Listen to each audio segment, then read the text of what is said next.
Такого казанский цирк не припомнит. Трибуны ревут, на арене роботы выясняют, кто же сильнее.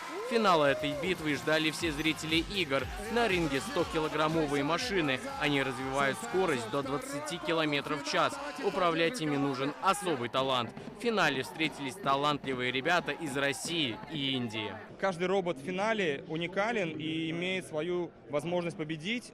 На самом деле у нас одно из преимуществ – это наши члены команды вносят туда такие дополнения, которые позволяют быть крайне устойчивыми в бою. Наш робот очень быстрый, а главное, что его невозможно остановить, перевернув. Собирали его больше года. Битва роботов – это не только талант управления техникой, это битва умов участников турнира. Каждая команда выводит одного робота на ринг. На бой дается 3 минуты. Основная задача – вывести машину противника из строя. Каждый робот пережил с десяток схваток на соревнованиях. Буквально один удар Годспида, и на этом все. Главной особенностью битв роботов на играх будущего является голосовой помощник, который по просьбе ведущего зрителям рассказывает о характеристиках и главных особенностях роботов.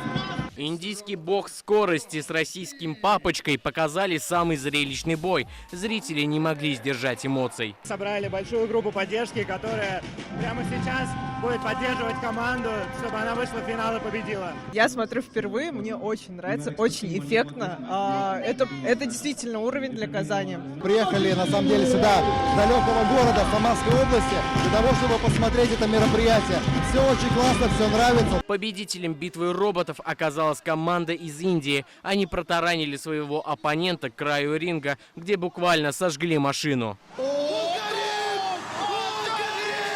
Победителям вручили трофей $175 тысяч и татарские тюбетейки. По словам капитана команды, они потратят эти деньги на развитие робототехники в своей стране. Искандер Гималдинов, Данил Филатов, ТНВ, Казань.